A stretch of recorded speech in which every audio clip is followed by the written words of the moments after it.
Unhinged Army, welcome back to another round of Outrealms destruction.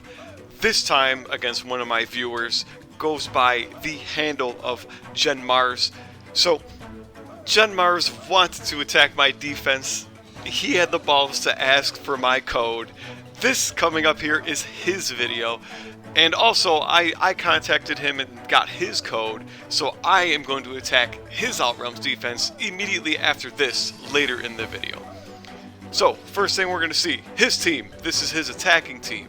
It looks like he's got Great Knight, looks like Madeline, with the Three Houses ring. We've got either a warrior or a sniper Etier with Lynn. Gregory, looks like it's Gregory, and a high priest with Micaiah. Dancer Seedall here in the middle with Sigurd. A mage cannon with Byleth. It looks like Marin. I really like mage cannon with Byleth, at least on defense. I know it's annoying to fight, so I'd imagine it's also pretty good on offense. This looks like Divine Dragon Alir with Lucina. In the back, I would guess this is an ex-paladin Jade with Marth, and then Nell in her Fell Dragon class with Camilla. So Genmars opens his attack up by savagely destroying my Citrine and Celica combo, one of my favorite units to watch on my defense. But a smart move. Celica, especially when Ragnarok can be augmented. Celica users are typically quite threatening. He's using Staff Mastery 5 instead. I'm assuming instead of Divine Pulse. That's different than what I typically see, but he maintains 100% hit rate on the Entrap here on Alcaris, so not bad.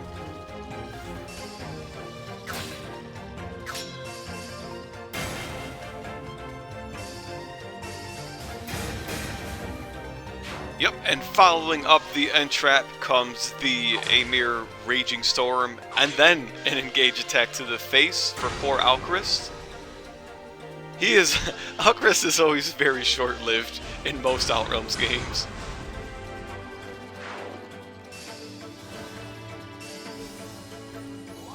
Seedall dances Gregory, and Gregory walks back and uses Great Sack to heal the 30-ish% that Madeline had taken. I'm not really sure what this was about. That felt a little overkill, but choices were made.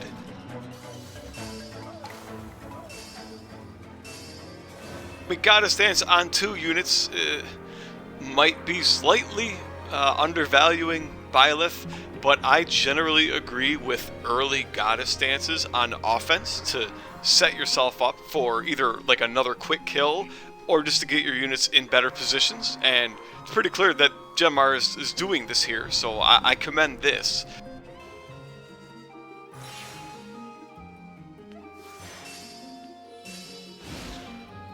Gregory warps Etier over to the Ballista.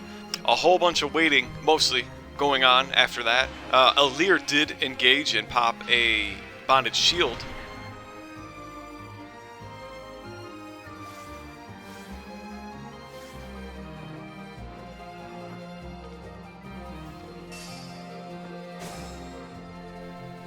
Yeah, and a very quick defense turn. My entire team literally could not do anything but rush forward.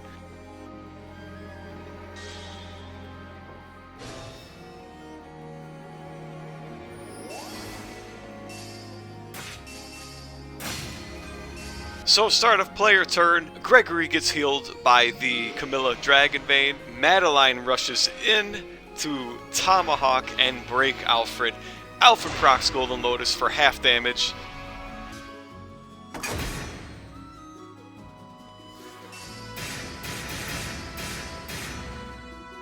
Etier takes a big ballista shot at Kagetsu. Yeah, nails him for 66 damage. My goodness. Jade and Marth engage and use the Freddy Krueger engage attack. Swinging. It's unfortunate that Golden Locust didn't quite proc enough here. But yeah, they kill Alfred in 6 out of the 7 hits.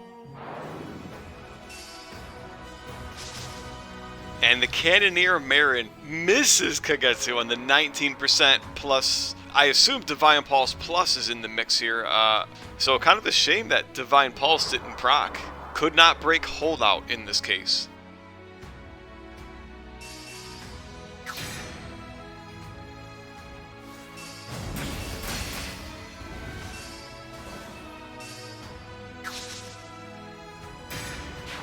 And Alir comes in and breaks out Lucina's Parthia for a big-ass hit on Gold Mary. Nell comes in to save the day, engaging with Camilla and smashing with the Dark Inferno. I actually just realized this after watching this video for the 3rd time. For some reason, Seedall's wielding a bow here. Look at his icon. What the heck is going on with that? Anyway, he dances Marin and Byleth. She takes a swing at Gold Mary, and the chain attack misses, but she gets a natural 35% hit to kill Gold Mary.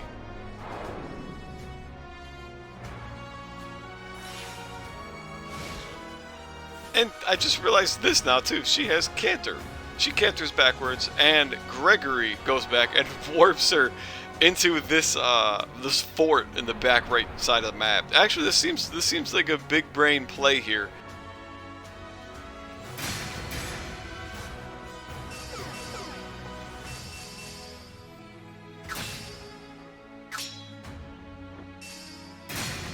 So for what I think is the first defense attack of the game, Chloe and Corin come in with a Yato and smash Nell and Camilla for some pretty big damage here. And Rosado comes in to finish the chip, to break Holdout, and to cap it off, Kagetsu, my man, the one with a gigantic ballista arrow sticking out the front of his chest. He whips out the Kalidbolg and finishes Nell off. Funny enough, so Fogado comes in and attacks with Binding Blade against Great Knight Madeline. And so looking at his numbers, he does 39 on the first attack and 35. You might be wondering how Fogado is doing that much with a Binding Blade. I've augmented my Binding Blade to do effective armor damage, which I personally sometimes feel like was slightly a mistake. But in this case, I'm actually quite surprised that he made use of this. This was pretty disgusting. That's some pretty nasty damage against a Great Knight. But to follow up the breaking of Holdout, Fram comes in with the Levin and 2 ranges Madeline down.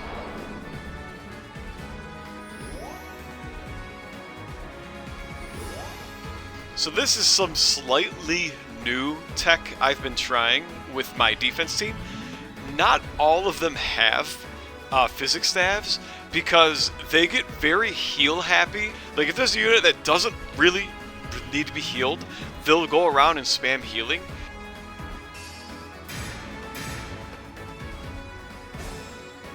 Penat with a 49% crit swings twice at Alir.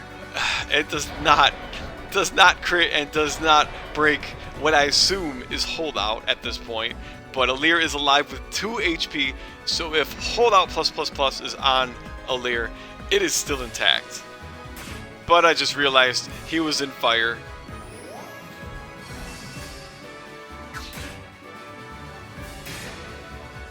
So Genmars opens his next turn up with a Cannoneer attack on Rosado.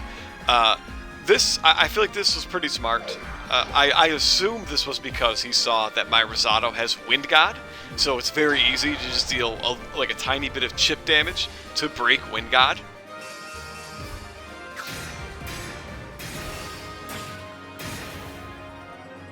So Jade engaged with Marth, utilizing Divine Speed here to whack Fram and break Holdout.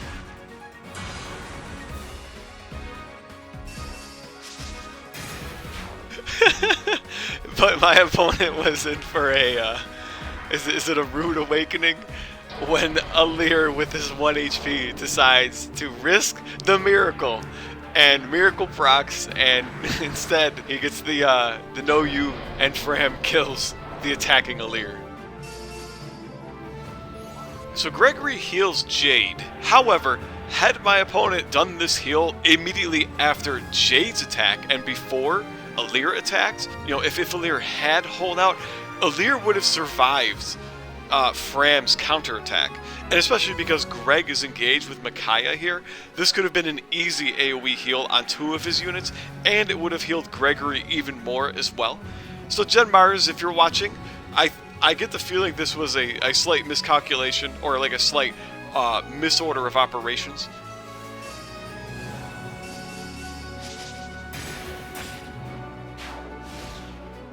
So we have a gambler on our hands. He decides to dance Jade and take more swings at the Miracle Fram, who has already dominated his Alir.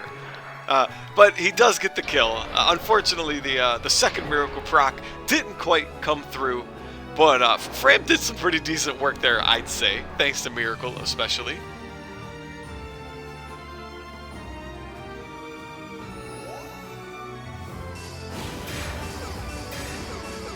So Celine heals Rosado. Chloe, this seems pretty smart here. They don't seem usually very smart with it. But here, this was pretty good. This was a pretty good torrential roar to freeze a whole bunch of units. Although we did hit the Dancer, who has Sigurd, so I assume he didn't get frozen here. So Kagetsu finishes the deed and gets Rosado back to full HP. And of course, Fogado comes in and he gets the 1 HP unit Tunnel Vision Syndrome and smashes a dummy with Blazing Lion. And it does tap Etier for a little damage as well.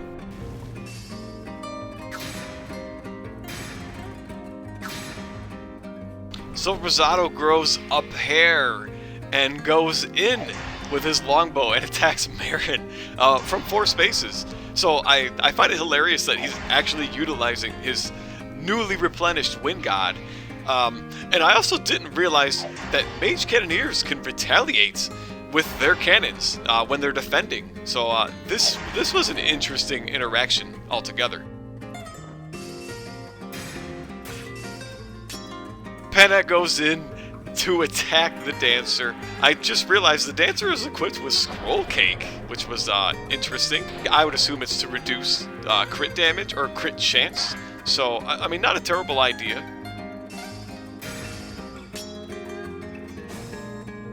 And now Zelkov is enraged. He comes in with his linen-engraved killer axe, gets the crit on Etier, and triggers holdout.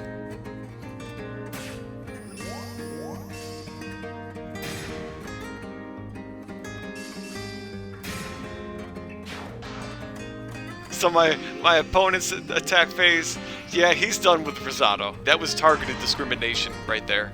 But I feel like Rosado did a pretty decent job this defense.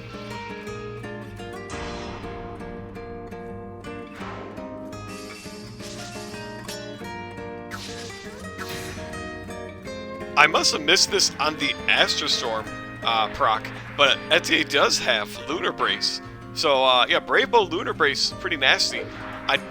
I don't know if Etier has Divine Pulse here, but we don't see it proc, so 1 shot misses.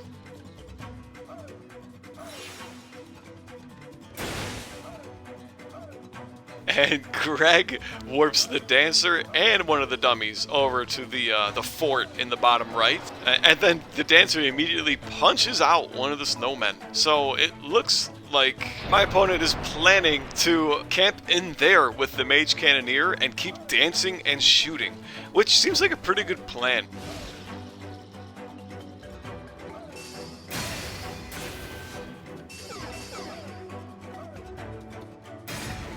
Chloe continuing to be a thorn in my opponent's side here, breaking Jade's holdout this time. Celine finally does a thing and finishes off the kill.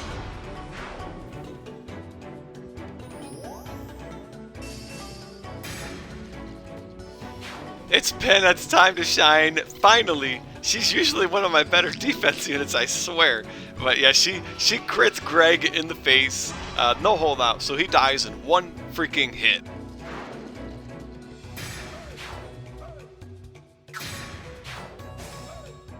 And to finish the turn, Zukov and Fogado. Tunnel vision on the dummies.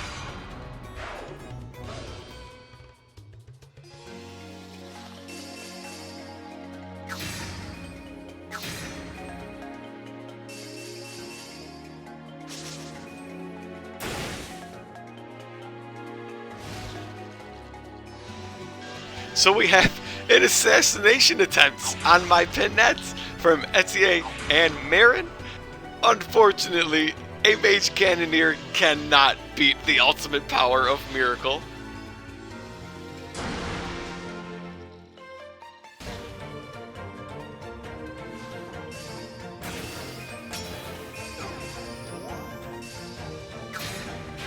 And the AI is going 5 head right now. I actually really like that the Chloe one-ranged the Etier and used the quality time to heal Penet. This gives Penet another chance to proc holdout. And of course Fogado finishes off Etier with the longbow. Very, very awesome synergy here. I love it.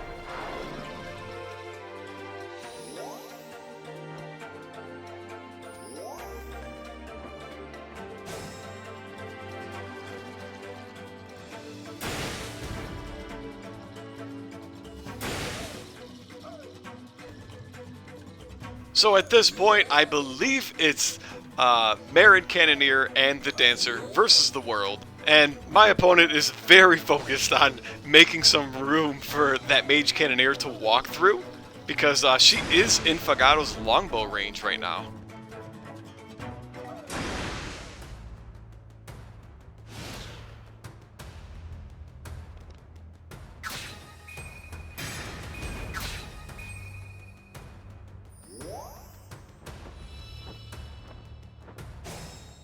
And that's exactly what he does. He goes in and attacks. I've recently removed his Lunar Brace. I wish I had Lunar Brace here, but instead I have Headlong Rush on him. I do slightly think Headlong Rush might be better than Lunar Brace, at least for Fogado. Like with the longbow and the Binding Blade and his huge move, he has a pretty wide range of targets to choose from, so I don't typically expect him to fight the tankiest unit on the enemy team.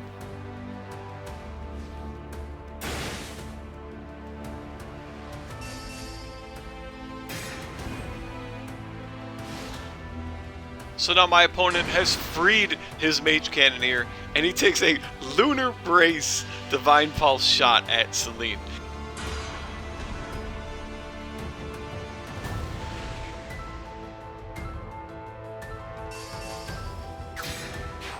Fogado proving he's a 100% pure nuisance. The Dancer takes an arrow to the knee. That's his last dance.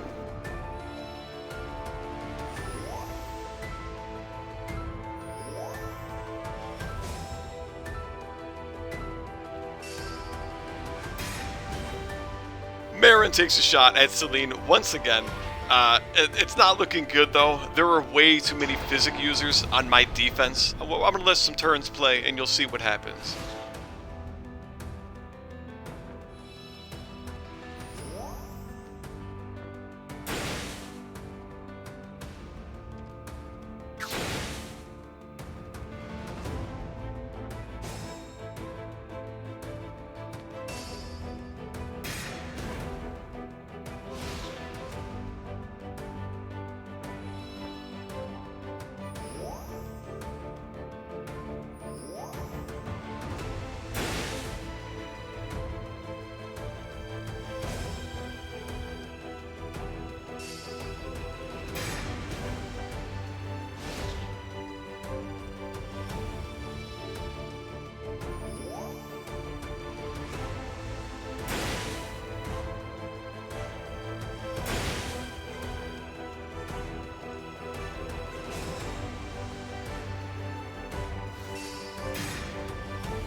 Yeah, there was too much healing going on. I mean, Chloe was sitting there obsessed with dropping the the healing terrain effect for flyers who can't even benefit from it.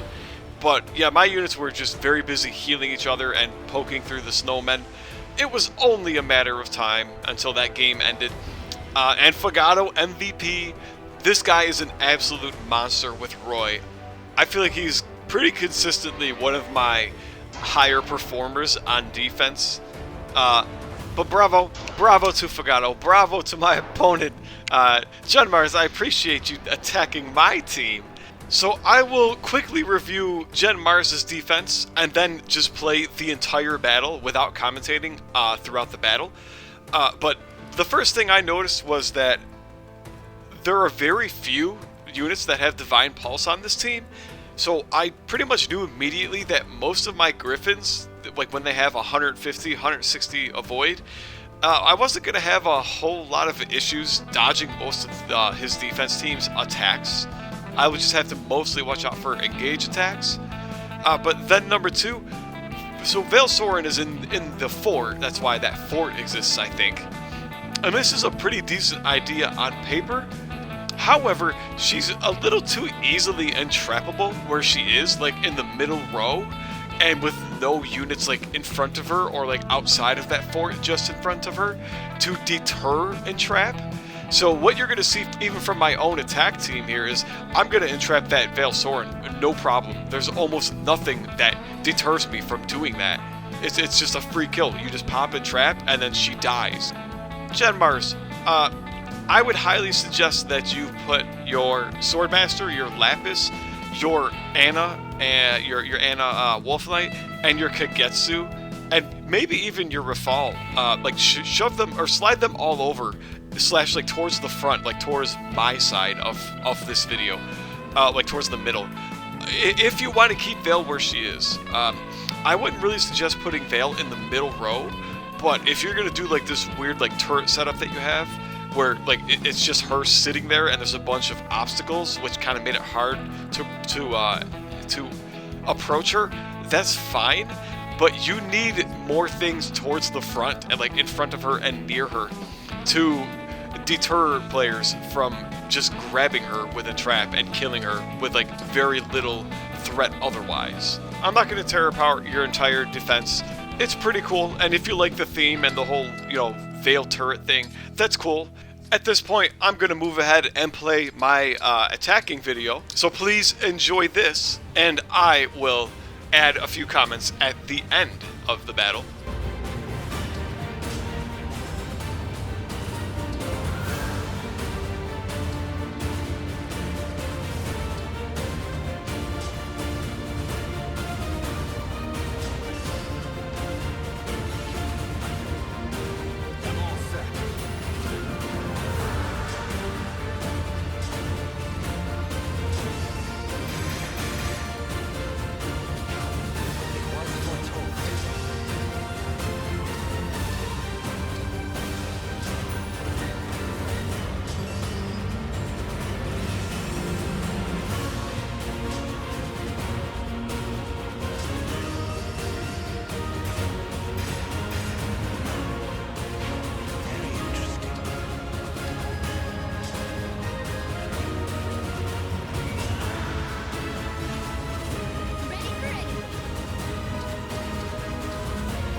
Saphir gets the MVP. Leave your comments and your thoughts below. Drop a like, drop a subscribe if you like the Fire Emblem content, especially Outrealms. Let me know in the comments if you would like me to feature you and your defense team in my video. I am happy to trade codes with you. You can attack my team, I'll record it, review it, and then I can attack your team and do the same thing as I did here. I look forward to playing games with people who want to build a good Outrealms defense. So please stop by and say hi. We'll see you all in the next Unhinged Rant.